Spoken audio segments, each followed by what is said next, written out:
Hello दोस्तों, आज जो मैं आपको कहानी सुनाने जा रही हूँ ये कहानी है जादुई दो बेड की। तो चलिए दोस्तों देखते हैं जादुई दो बेड की कहानी। किसी गांव में विजय और किरण नाम के दो भाई बहन रहते थे। विजय लकड़ियों से फर्नीचर बनाने का काम करता था। ये लो भैया, मैंने तुम्हारा टिफिन तैयार कर दिया है।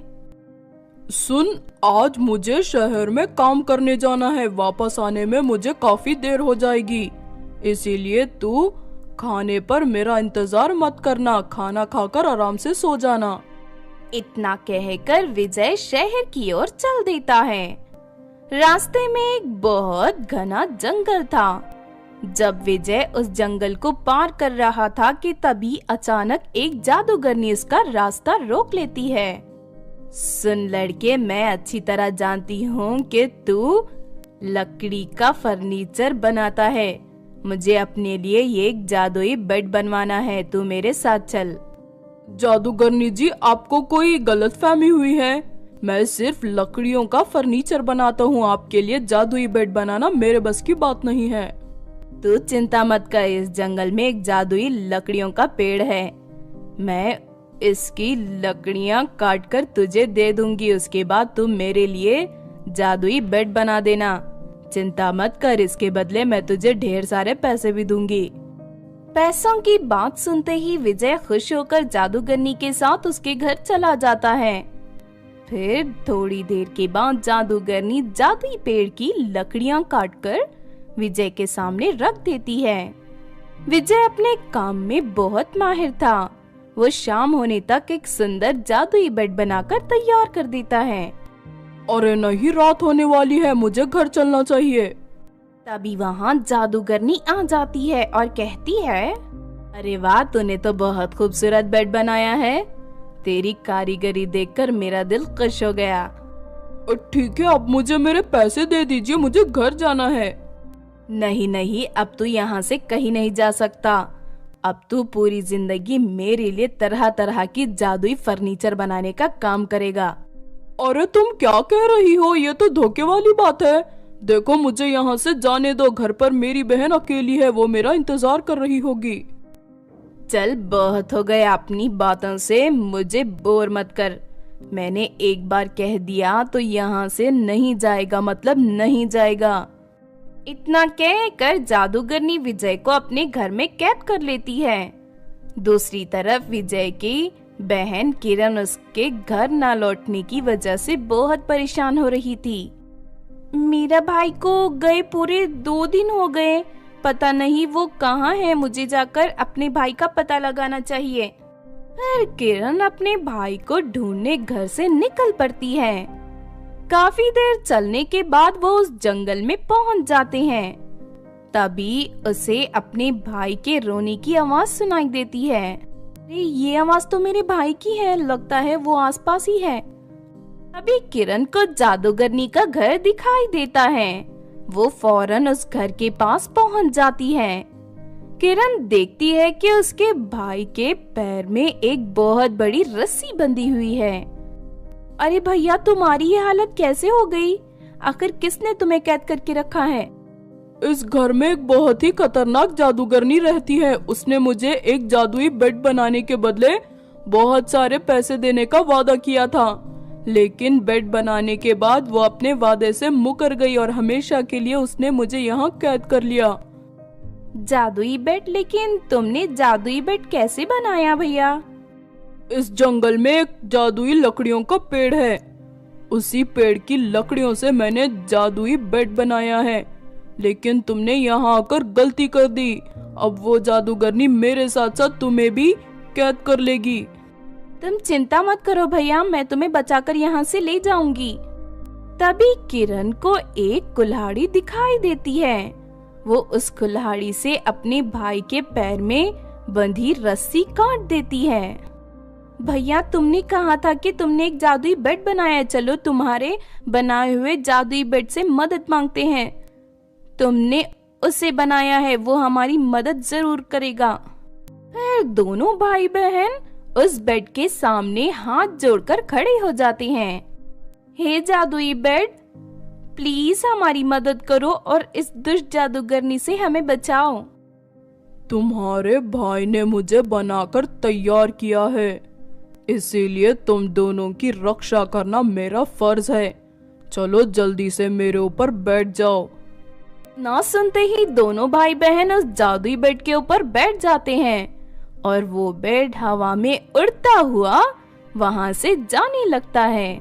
तभी जादूगरनी ये नजारा देख लेती है और अपनी जादुई झाड़ू पर बैठकर उनका पीछा करने लगती है।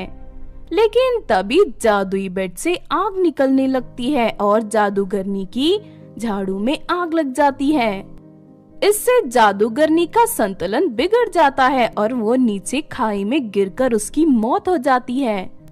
फिर थोड़ी देर के बाद वो जादुई बेड दोनों भाई बहन को सही सलामत उनके घर पहुंचा देता है। लेकिन तभी उस जादुई बेड से ढेर सारे सोने के सिक्के बाहर निकलने लगते हैं। ये सारे सोने के सिक्के तुम लोग रख लो। इस तरह जादुई बेड की मदद से दोनों भाई बहन अमीर हो जाते हैं और हमेशा के लिए हंसी खुशी रहने लगते हैं। किसी शहर में सपना नाम की एक गरीब लड़की रहती थी। सपना इतनी गरीब थी कि उसके पास रहने के लिए घर भी नहीं था, इसीलिए वो अपनी माँ के साथ फुटपाथ पर रहती थी। माँ, यहाँ कितने मच्छर हैं। मच्छरों की वजह से तो मैं सो भी नहीं पाती। काश हमारे पास रहने के लिए एक सुंदर सा घर होता और सोने के लिए एक बढ़िया सा बेड। माँ, आखिर हम लोग इतने गरीब क्यों हैं?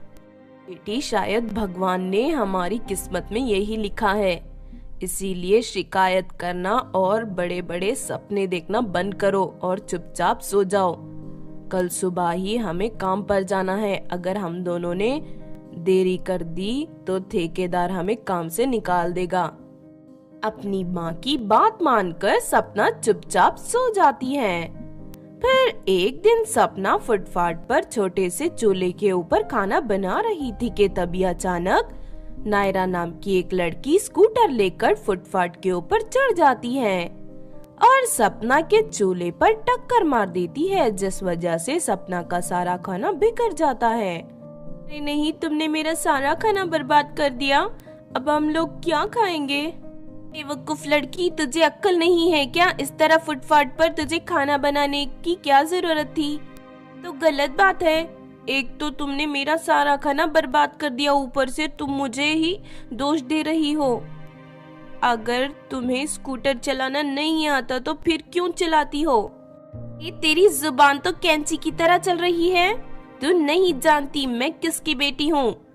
मेरी मम्मी पुलिस में है। ठहर जा, अभी मैं अपनी माँ को बुलाकर तुझे सबक सिखाती हूँ।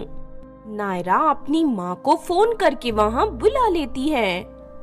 नायरे की माँ भी उसी की तरह बदतमीज और घमंडी थी।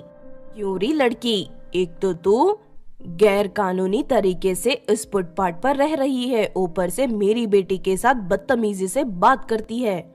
बाद नायरा की माँ सपना का सारा सामान उठाकर फेंक देती है और वहाँ से चली जाती है। ये सब देख सपना दुखी होकर रोने लगती है। दूसरी तरफ कनिका जादूगरनी एक पेड़ के ऊपर बैठकर ये सब कुछ देख रही थी। इस दुनिया में गरीबों के साथ कितना अत्याचार होता है। मुझे इस गरीब लड़की की मदद करनी चाहिए। कनिका जादूगरनी उसी वक्त सपना के पास पहुंच जाती है। नो बेटी, मैं जादूगरनी हूँ, मैं तुम्हारी मदद करने आई हूँ।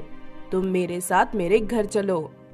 कहकर कनिका जादूगरनी सपना को लेकर अपने घर चली जाती है।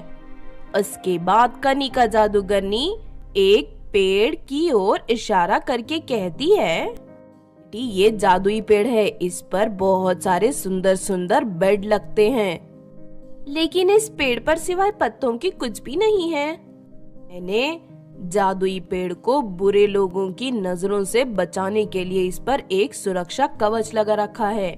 कहकर कनिका जादूगरनी अपनी जादुई छड़ी से उस पेड़ पर 3 बार टक्कर मारती है और तभी उस पेड़ के ऊपर से ढेर सारे बड़े बड़े बेड झूलने लगते हैं। फिर कनिका जादूगरनी उस पेड़ से एक बेड तोड़कर सपना के सामने रख देती है। बेटी, तुम इस बेड को अपने साथ ले जाओ, ये बेड तुम्हारी हर जरूरत को पूरी करेगा। सपना खुशी खुशी उस बेड को अपने साथ ले जाती है। उसके बाद उसे फुटपाथ पर रख देती है। उस बेड पर एक हरे कलर का बटन लगा था। उसे दबाते ही बेड के अंदर से ढेर सारा स्वादिष्ट खाना बाहर आ जाता है। ये देख सपना बहुत खुश होती है और अपनी माँ के साथ बैठकर मजे से खाना खाने लगती है। लेकिन तभी अपनी कार से जा रही नायरा ये सब देख लेती है। अरे नहीं, भिखारन के पास इतना सुंदर बेड कहाँ से आ गया? इतना सुंदर बेड तो मेरे पास भी नहीं है। मैं अभी अपनी कार से बेड को तोड़ देती हूँ। इतना कहकर नायरा जादुई बेड को टक्कर मारने के लिए अपनी कार को पूरी रफ्तार से चलाने लगती है। लेकिन जादुई बेड से टकराते ही कार टूटकर टुकड़े टुकड़े हो जाती है। तभी वहाँ जादुई बेड नायरा को जोर से बिजली के झटके देने लगता है। नहीं, कोई मुझे बचाओ, प्लीज मुझे बचाओ, प्लीज मुझे छोड़ दो। अगर आज के बाद तूने सपना को कभी परेशान किया तो मैं तेरी जान ले लूंगी। ये सुनते ही नायरा डर के वहाँ से भाग जाती है। फिर उसके बाद जादुई बेड से ढेर सारे सोने के सिक्के बाहर गिरते हैं। सपना, तुम सोने के सिक्कों को बेचकर अपने लिए एक अच्छा सा घर बना लो। सपना उन सभी सोने के सिक्कों को बेचकर अपने लिए एक सुंदर सा घर तैयार कर लेती है और अपनी माँ के साथ हंसी खुशी रहने लगती है। तो आपने देखा दोस्तों जादुई बेड के पेड़ की कहानी। इस कहानी से हमें ये सीख मिलती है कि हमें कभी भी दौलत का घमंड में आकर किसी गरीब पर अत्याचार नहीं करना चाहिए। अगर ये कहानी आपको अच्छी लगी हो तो जरूर लाइक करें और हमारे चैनल छोटू टीवी को सब्सक्राइब भी कर लें। और हाँ दोस्तों, हमें कमेंट करके जरूर बताना कि आपको कहानी कैसी लगी।